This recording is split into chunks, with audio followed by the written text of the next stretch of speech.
Hello friends, स्वागत है आप सभी का हमारे यूट्यूब चैनल यूएलपी मैथ्स वर्ल्ड पर। तो हम लोग पढ़ रहे थे कॉम्प्लेक्स नंबर का ये चौथा लेक्चर है। और इसके पहले हमने कॉम्प्लेक्स नंबर की कई सारी चीज़ों पर डिस्कशन किया, स्क्वायर रूट बताया। आज हम उसी के एक नए आर्टिकल पर बात करेंगे, that is square root of complex number मेरा हो चुका है ना। हाँ, मॉडुलस एंड आर्गुमेंट की बात करेंगे या एम्पलीट्यूड की बात करेंगे। तो एक चीज़ देखो, मैं बताता हूँ कि जैसे हमारे पास कोई कॉम्प्लेक्स नंबर है x प्लस आई वाई, है ना। तो हमने एक प्लेन बनाया, ये हमने रियल एक्सिस बना दी और ये वाली इमेजिनरी एक्सिस बना दी। जैसे x एक्सिस वाई एक्सिस होती है ना, वैसे रियल एक्सिस और इमेजिनरी एक्सिस यहाँ पर बना दी। क्योंकि कॉम्प्लेक्स नंबर में क्या होता है, ये रियल नंबर होता है, ये इमेजिनरी नंबर होता है, इसलिए रियल और इमेजिनरी कहना जरूरी है। तो जो x की वैल्यूज होंगी यहाँ डालेंगे और y की वैल्यूज को हम यहाँ डालेंगे। अच्छा, एक और अंतर बताता हूँ आप लोगों को। अगर ये x एक्सिस होती है, ये y एक्सिस होती है, तो ये एक्स वाई प्लेन होता है कि नहीं होता है। और इस प्लेन को बोलते हैं कार्टेशियन प्लेन। क्या बोलते हैं? Cartesian plane. क्योंकि x और y दोनों रियल वैल्यू है। जैसे 3,2 अगर मैं कहूँ प्लॉट करो 3,4 को, तो आप एक ऐसा लिखोगे 1 2 3 4 1 2 3 4। तो 3 x एक्सिस पे चला और y एक्सिस पे कितना चला, 4। ऐसे दोनों मिले जिस पॉइंट पे, उसको 3,4 कहते हैं। तो ये कार्टेशियन प्लेन की कहानी हो गई। बट जहाँ पर रियल एक्सिस हो और इमेजिनरी एक्सिस हो, एक्स वाई ना हो, तो ये भी एक प्लेन है। बट इस प्लेन को हम लोग एर्गेंट प्लेन कहते हैं। क्या कहते हैं? एर्गेंट प्लेन कहते हैं। तो मैंने इसीलिए बता दिया कि अगर कभी भी आप अगर ये वर्ड बुक में देखो तो आपको मतलब नया कुछ ना लगे, ऐसा ना लगे कि यार ये चीज़ अपने को नहीं मालूम, ये प्लेन कैसे आ गया, है ना। ठीक है, बस इतना। तो जैसे ये कॉम्प्लेक्स नंबर है x प्लस आई वाई, तो मान लो थोड़ी देर के लिए ये वाली डिस्टेंस कितनी हो गई, x, है ना। और y वाली डिस्टेंस जो ऊपर चला, ये वाली डिस्टेंस हो गई y, है ना। तब जाके हमारे पास ये पॉइंट मिला P, जिसको हमने कहा x प्लस आई वाई, है ना। ये कॉम्प्लेक्स नंबर है, इस जगह पे प्लॉट होगा। अच्छा, ये हमारे पास क्या है, ओरिजिन है। अच्छा, ये परपेंडिकुलर गया है, तो थोड़ी देर के लिए हम क्या करते हैं, इस फुट ऑफ परपेंडिकुलर को m मान लेते हैं। क्या मान लेते हैं? m। और इसको इससे ज्वाइन कर देते हैं। तो हमारे पास एक ट्रायंगल दिख गया होगा OPM, जिसमें बेस है हमारे पास क्या, x, और परपेंडिकुलर है y। और थोड़ी देर के लिए ये जो हाइपोटेन्यूस है ना, उसको r मान लो। क्या मान लो? r मान लेते हैं। ठीक है, तो फिर मैं एक काम कहता हूं कि यार जो r है ना, r ये एक तरह से लेंथ है कि नहीं है। ये r क्या है? लेंथ ऑफ या डिस्टेंस ऑफ कॉम्प्लेक्स नंबर, या लेंथ ऑफ OP बोल देता हूं। OP है क्या, परपेंडिकुलर नहीं बोल सकता, इसको क्या बोल दूंगा, लेंथ ऑफ OP का मतलब होता है distance of P। Distance of P यानी कॉम्प्लेक्स नंबर कहाँ से, फ्रॉम ओरिजिन O। बात समझ में आ गई कि नहीं आ गई? अच्छा, एक चीज और है, एक्स एक्सिस से अगर मैं ये देखूं तो एंगल ये है ना, एंगल ये है, एंगल थीटा। तो ये हमारे पास एंगल थीटा है। अब इस थीटा को क्या बोलते हैं, आर को क्या बोलते हैं, वो मैं एक बात बताऊंगा। देखो, तो एक यहाँ पर हेडिंग आती है, हेडिंग का नाम है modulus and argument of a complex number. तो यहाँ पर एक हेडिंग पड़ेगी, हम बताने जा रहे हैं modulus and argument of complex number. Complex number एक दिया जाएगा, उसका मॉडुलस और आर्गुमेंट निकालने को पूछा जाएगा। तो अब ये नाम केवल भारी भारी है, मॉडुलस एंड आर्गुमेंट, है ना। असल में इनका मतलब जानते क्या होता है? मॉडुलस का मतलब होता है लेंथ, और आर्गुमेंट का मतलब होता है वही एंगल थीटा। बस समझ में आया कि नहीं आया? और कौन सी लेंथ? वही लेंथ r। और एंगल का मतलब वही एंगल थीटा। यानी कि किसी भी कॉम्प्लेक्स नंबर की ओरिजिन से दूरी को, ओरिजिन से लेंथ को हम लोग क्या बोलते हैं, मॉडुलस बोलते हैं। तो मॉडुलस का मतलब क्या, लेंथ। और वही लेंथ एक्स एक्सिस से या रियल एक्सिस से कितना एंगल बना रही है, उसको हम लोग बोलते हैं आर्गुमेंट। तो मॉडुलस आर्गुमेंट भारी भारी वर्ड है केवल दिखाने के लिए, असली में वो लेंथ होता है मॉडुलस, और आर्गुमेंट क्या होता है, एंगल होता है। अब कैसे निकालोगे, तो यार कैसे निकालोगे, तो भाई ये r निकालने के लिए, r क्या है, मॉडुलस है, और r निकालने के लिए पाइथागोरस थ्योरम लगा दोगे। परपेंडिकुलर का स्क्वायर प्लस बेस का स्क्वायर और उसका अंडर रूट ले लो तो आ जाएगा। अरे आ जाएगी नहीं आ जाएगा। और एंगल निकालना हो तो हम tan थीटा अगर ले लें तो tan थीटा क्या होता है, परपेंडिकुलर अपॉन बेस, तो tan theta equals to y upon x, ये आ जाएगा। तो आराम से समझ में आ गया होगा आप लोगों को। अब मैं लिखता हूँ कि जो मॉडुलस है ना भाई, मॉडुलस हम पहले ये मान लेते हैं कि let x plus y i y, let z equals to x plus i y be a complex number, है ना, ऐसा मान लिया। Then modulus of z is denoted by, पहले डिनोट कैसे किया जाता है, वहां तो मैंने ऐसे r मान लिया था, बट मॉडुलस को कैसे डिनोट किया जाता है, तो डिनोटेड बाय मॉड z, है ना। ये दो डंडे लगा के बीच में z लिखा है, इसको पढ़ते हैं मॉड z, और मॉड z का मतलब होता है मॉडुलस, यानी मॉडुलस को ऐसे डिनोट किया जाता है। और असल में देखा जाए जिसको हमने r माना था वही ये z है कि नहीं, तो चाहूँ तो मैं इसको r भी कह सकता हूँ कि नहीं कह सकता हूँ, ठीक है। तो मेरी जरूरत पड़ेगी तो मैं r लिखूंगा या फिर मॉड z लिखूंगा, क्योंकि अब मैंने ये बता दिया कि मॉडुलस को मॉड z से भी डिनोट करते हैं, तो थोड़ी देर के लिए यहाँ से r हटा देते हैं। अच्छा, ये मॉडुलस क्या है, यही लेंथ है कि नहीं लेंथ है, और ये कैसे निकलेगी, x square plus y square का अंडर रूट, यानी कॉम्प्लेक्स नंबर के रियल पार्ट और प्लस कॉम्प्लेक्स नंबर के इमेजिनरी पार्ट का होल स्क्वायर, ठीक है ना, और अंडर रूट लगेगा, तो ये निकाला यार। अच्छा, अब अगर हम थीटा निकालने जाएं तो फॉर आर्गुमेंट, इसमें मैं थोड़ी आपको कहानी बताऊंगा, है ना, वो कहानी बताऊंगा समझ में आएगी, लेकिन जब तक क्वेश्चन नहीं करूंगा तो पूरा समझ में नहीं आएगा। तो फॉर आर्गुमेंट के लिए सबसे पहले मुझे निकालना पड़ेगा tan alpha, find tan alpha. अच्छा, tan अल्फा क्या होता है, किसी भी एंगल में अगर ये थीटा है कोई बात नहीं, जाने दो, हम इसको थोड़ी देर के लिए अल्फा बोल देते हैं अगर, तो tan अल्फा क्या हो जाएगा, परपेंडिकुलर अपॉन बेस, यानी y अपॉन x। अच्छा, इसका मॉड ले लो। मॉड लेने का मतलब क्या होता है कि आप नेगेटिव हो पॉजिटिव हो कुछ भी हो, मॉड लिए तो क्या बन गया, पॉजिटिव। यहाँ से इसको सॉल्व करोगे, अब मान लो इसकी वैल्यू पूरा सॉल्व होकर 1 आ गई, तो tan अल्फा बराबर 1 हो गया, तो अल्फा की वैल्यू कितनी हो जाएगी, 45 डिग्री, क्योंकि 45 डिग्री पे 1 होता है। और ये पूरा सॉल्व होकर अगर 1/√3 आ गया तो मतलब अल्फा की वैल्यू कितनी आ जाएगी, अल्फा की वैल्यू आ जाएगी 30 डिग्री, क्योंकि 30 डिग्री पे 1/√3 होता है। तो यानी जो कुछ भी ये वैल्यू आएगी यहाँ से हम फिर अल्फा निकाल पाएंगे। अगर अल्फा हम निकाल पाएंगे तब हमें यहाँ पर क्या करना है, ये देखना है कि z कौन से क्वाड्रेंट में लाई करता है। क्या देखना है कि ये जो z है ना, ये कौन से क्वाड्रेंट में है, कौन से क्वाड्रेंट में है, क्वाड्रेंट में मौजूद है, ठीक है ना, ये मुझे देखना है। और उसके बाद यार ये यहाँ तो दिखेगा कि नहीं दिखेगा, चल ठीक है मैं इधर बना देता हूँ, क्या ही है।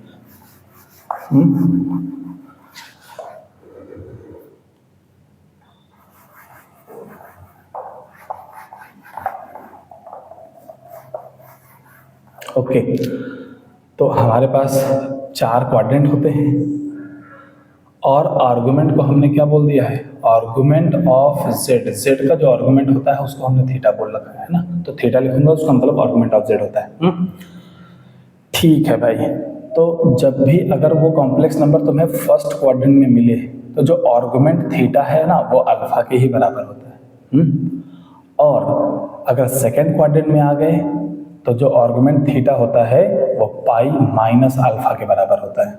और अगर थर्ड क्वाड्रेंट में आ गए जो एंगल आर्गुमेंट होता है वो पाई प्लस अल्फा के बराबर होता है, ठीक है। और जो हम फोर्थ क्वाड्रेंट में आए, अगर कॉम्प्लेक्स नंबर फोर्थ क्वाड्रेंट का हुआ तो फिर वो थीटा यानी आर्गुमेंट वो होता है 2 पाई माइनस अल्फा। क्या बोला मैंने, वो होता है 2 पाई, अब ये 2 पाई माइनस अल्फा के बराबर होता है। बात समझ में आएगी नहीं, ठीक है। अभी क्वेश्चन कराऊंगा तो पूरी बात समझ में आएगी। अच्छा, जानते हो कभी कभी वो क्या करता है, एम्पलीट्यूड पूछ लेता है। क्या पूछ लेता है, एम्पलीट्यूड पूछ लेता है। तो एम्पलीट्यूड भी एंगल ही होता है, ठीक है ना। या कभी कभी ये आर्गुमेंट ही होता है ना। आर्गुमेंट को ही हम लोग एंगल बोलते हैं और एंगल को ही हम लोग आर्गुमेंट बोलता है। लेकिन ये कभी कभी हर बार नहीं, कभी कभी। ऐसा कब होता है वो दिखाता हूँ। यानी कि अगर एम्पलीट्यूड एंगल है तो यही तो आर्गुमेंट भी एंगल है, तो फिर ये अलग नाम है सिर्फ कि इनका काम भी अलग है, तो जरा सा काम भी अलग है वो दिखाता हूँ। अगर फर्स्ट क्वाड्रेंट में हुआ तो थीटा बराबर अल्फा के बराबर होगा। ये थीटा का मतलब एम्पलीट्यूड की बात कर रहा हूँ इस बार हमने थीटा का नाम दे दिया एम्पलीट्यूड। तो डिपेंड करता है सवाल में आर्गुमेंट पूछा कि एम्पलीट्यूड पूछा है, ठीक है ना। तो ये तो पहले जैसा ही है। अगर सेकेंड क्वाड्रेंट में हुआ तो थीटा बराबर क्या हो जाएगा, पाई माइनस अल्फा के बराबर हो जाएगा, ठीक है ना। तो बिल्कुल वो भी सेम है। अंतर यहाँ पर आता है, क्या आता है, अगर थर्ड क्वाड्रेंट में हुआ तो फिर अल्फा माइनस पाई हो जाएगा, कहानी पलट जाएगी, है ना। ये ऐसा ये चीज आएगा भाई, पाई में अल्फा माइनस पाई, और थीटा बराबर यहाँ पर माइनस अल्फा हो जाएगा। बस इन दोनों जगह पे चेंज आता है। तो अगर इन दो क्वाड्रेंट की बात करूँ तो सेम चीज़ है कि नहीं है, चाहे एम्पलीट्यूड बोल लो और चाहे आर्गुमेंट बोल दो, अलग अलग सेम चीज़ है। लेकिन थर्ड और फोर्थ क्वाड्रेंट में एम्पलीट्यूड आर्गुमेंट ये चीज़ होती है और एम्पलीट्यूड ये चीज़ होती है। इसीलिए मैंने बोला कभी कभी एम्पलीट्यूड आर्गुमेंट एक ही चीज़ होती है, कभी कभी पर हर जगह नहीं। आई होप आप लोगों को बात समझ में आई होगी। हम एक क्वेश्चन लेते हैं, अब इस पूरी जो कहानी को पूरा आत्मसात करते हैं। यानी क्वेश्चन जब लगाया जाता है ना, तो दिया हुआ कंसेप्ट फिर मन में बसता है, यार हाँ ये चीज़ रही, है ना। चलो भाई एक क्वेश्चन लेते हैं, इसको मैं रफ नहीं करता हूँ, देखो क्वेश्चन क्या है कि find modulus and argument, modulus comma argument and amplitude, है ना, amplitude of complex number z equals to -√3 -i, है ना। ये हमारे पास कॉम्प्लेक्स नंबर है, ठीक है।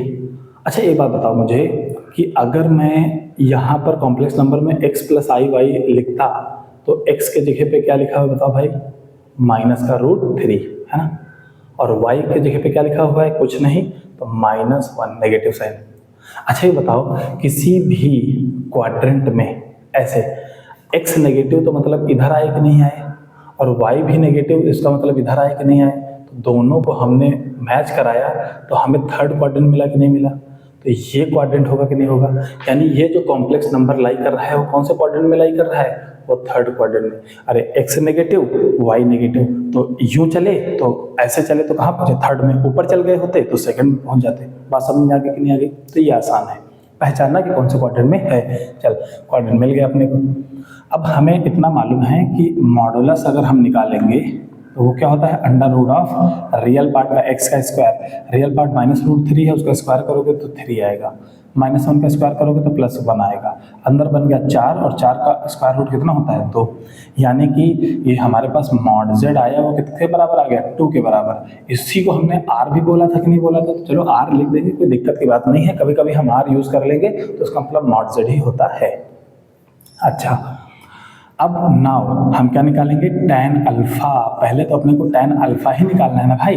tan अल्फा क्या होता है, y/x, y की वैल्यू कितनी, -1, x की वैल्यू -√3, और कुल मिला के लगा हुआ है मॉड, तो सारा नेगेटिव पॉजिटिव सब कुछ खत्म होकर सिर्फ पॉजिटिव बन जाता है। तो tan अल्फा बराबर कितना आया, 1/√3, और 1/√3 कब आता है, tan 30 डिग्री पे। यानी ये अल्फा क्या रहा होगा, 30 डिग्री रहा होगा। तो ये अल्फा जो रहा होगा वो 30 डिग्री रहा होगा।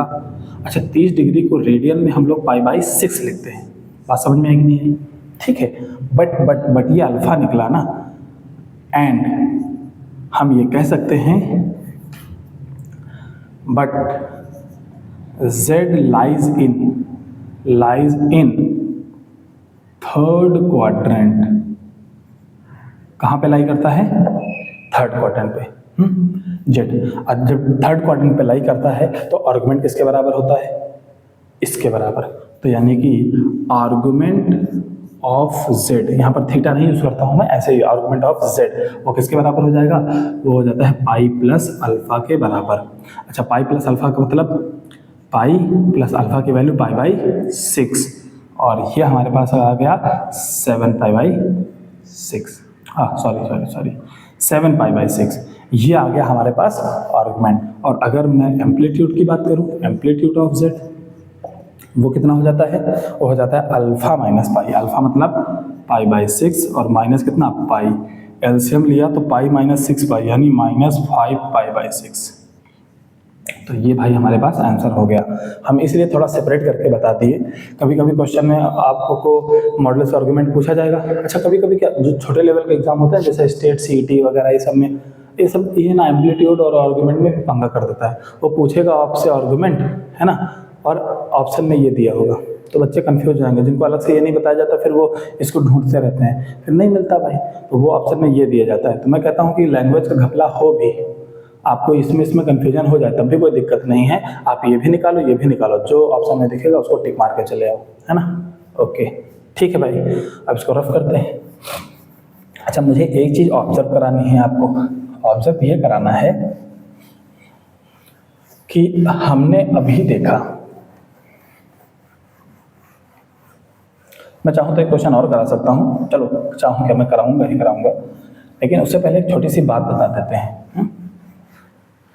छोटी सी बात क्या है कि यार याद करो, हमने शुरुआत में या दूसरे लेक्चर में शायद ये बताया था कि किसी भी कॉम्प्लेक्स नंबर को उसके कॉन्जुगेट से मल्टीप्लाई करो तो किसके बराबर आता है, x square plus y square के। ये हो गई पहली बात।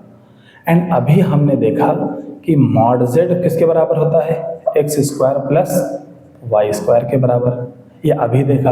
अब मैं दोनों तरफ अगर इसमें स्क्वायर कर दूं तो ये कितना हो जाएगा, मॉड z स्क्वायर, और इधर स्क्वायर करने पे रूट हट गया कि नहीं हट गया। इक्वेशन नंबर ये 2 आ गई। पहली और दूसरी को देखो तो x square plus y square के बराबर कौन, z बार, और यहाँ पर देखो तो x square plus y square के बराबर कौन, मॉड z स्क्वायर। तो अगर फ्रॉम 1 and 2 की बात करूँ, है ना, फ्रॉम 1 and 2 की बात करूँ तो फिर मैं कह सकता हूँ कि यार जो z मॉड z का स्क्वायर है ना, वो किसके बराबर लिखा जा सकता है, z बार के बराबर भी लिखा जा सकता है। और इसको डब्बे में बंद कर दो, ये बड़े काम की चीज़ है क्या, ठीक है, बड़े काम की चीज़ है ना। बहुत अच्छे अच्छे क्वेश्चन निपटाने के लिए ये यूज होता है, बहुत अच्छे अच्छे क्वेश्चन निपट जाते हैं। और कौन से टाइप के क्वेश्चन, ये अक्सर प्रॉपर्टीज ऑफ मॉडुलस, है ना, प्रॉपर्टीज ऑफ मॉडुलस के क्वेश्चंस, है ना, क्वेश्चंस, है ना, और जो प्रूफ करने वाले होंगे ऐसे ऐसे, मतलब बहुत ही टफ क्वेश्चन लगेंगे आपको और ये सब सॉल्व हो जाएंगे। कॉन्जुगेट और मॉडुलस मिक्स करके क्वेश्चन आते हैं, ठीक है। प्रॉपर्टीज वगैरह बताई जाती हैं, अपन बताएंगे, बट ये एक चीज़ थी जो मैंने आपको ऑब्जर्व करा दिया। जैसे कि ऐसे ही एग्जाम्पल के लिए समझाने की कोशिश करता हूँ। जैसे कोई ये बोल दिया कि हमने कह दिया mod z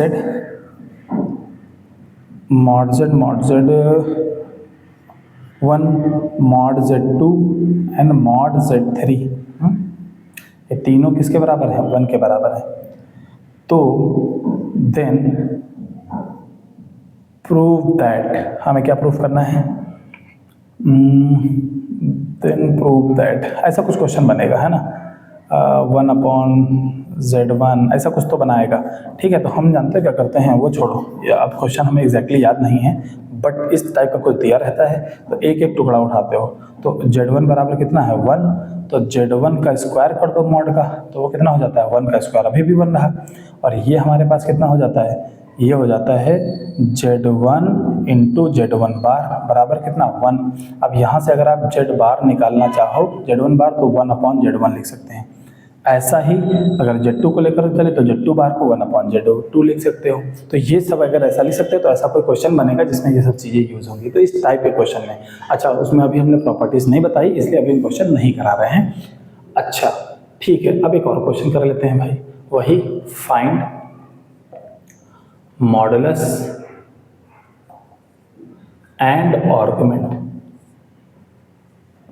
argument of complex number z equals to -1 + √3i, है ना। चलो भाई अब इसको फटाफट वीडियो रोक के ज़रा सा 15 सेकंड में तुम कर लो, फिर मैं बताता हूँ। आई होप आपने कर लिया होगा। चलो सॉल्यूशन बढ़ते हैं भाई।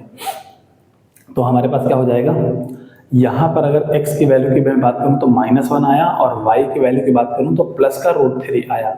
अगर हमारे पास क्वाड्रेंट होता तो -1 इधर और प्लस का √3 इधर, तो कहाँ से कौन से क्वाड्रेंट पे गए, नेगेटिव एंड देन पॉजिटिव, तो सेकंड क्वाड्रेंट में गए। तो भैया इसका कंफर्म हो गया कि ये सेकंड क्वाड्रेंट में होगा। अब मैं अगर r निकालूं या मॉड z निकालूं तो वो क्या होता है, √ रियल पार्ट का स्क्वायर 1, इमेजिनरी पार्ट का स्क्वायर मतलब 3, ये कितना हो जाएगा, 2 हो जाएगा।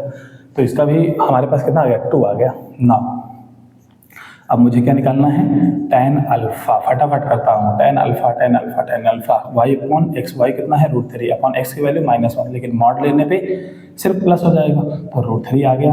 अब बताओ tan 60 डिग्री √3 होता है कि नहीं होता है, तो इसका मतलब ये जो अल्फा है ना वो कितना हो जाएगा 60 डिग्री। 60 डिग्री को हम π/3 भी लिख सकते हैं। अब मुझे मालूम है क्योंकि z कहाँ पर लाई करता है, लाइज ऑन, है ना, कौन से क्वाड्रेंट में, सेकेंड क्वाड्रेंट में। तो सो आर्गुमेंट ऑफ z, जिसको हम थीटा बोलते हैं, वो किसके बराबर हो जाएगा, पाई माइनस अल्फा, और अल्फा कितना है π/3, तो इसको मल्टीप्लाई करा कितना आ गया, 2π/3 आ गया। तो ये रहा आर्गुमेंट और ये रहा मॉड्यूलस। आई होप आप लोगों को समझ में आ गया होगा। कहीं कहीं पर किसी को कंफ्यूजन हो जाता है कि सर अगर हमारे पास ऐसे दिया गया हो z, ठीक है, z equals to 5 times of, है ना, ऐसे बोल दिया 5 टाइम्स ऑफ या -5 टाइम्स ऑफ 1 - √3i, है ना, ऐसा दे दिया गया। अब बोला फाइंड मॉडुलस ऑफ आर्गुमेंट, तो सर ये रहता तो हम कर लेते, ये आगे 5 दे दिया, पंगा कर रहा है। अरे तो कोई पंगा नहीं है भाई, बाहर जो नंबर ऐसे दिया गया ना, आप उसको अंदर मल्टीप्लाई कर दो, तो 5 मल्टीप्लाई कर दो, अंदर कितना हो गया 5√3 हो गया i। अब x को 5 ले लो, y को 5√3 ले लो, है ना, और अपनी श्रद्धा से सॉल्व करते चले जाओ, इस पर विश्वास करके, और आ ही जाएगा आंसर। ठीक है, तो आज के वीडियो में हमको लगता है इतना ही रखते हैं। देखते हैं वीडियो अपना कितनी देर का हुआ है भाई। ठीक है भाई, 22 मिनट का वीडियो हो गया है। तो ये रही कॉम्प्लेक्स नंबर की बात। अब इस पे बेस्ड कम से कम आप 8-10 क्वेश्चन कर डालो फटाफट, कोई बुक उठा के, कोई बुक, और मैंने बताई भी है।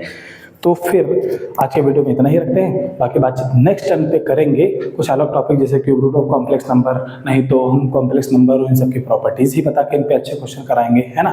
तो ठीक है भाई, thank you so much for watching this video, thank you.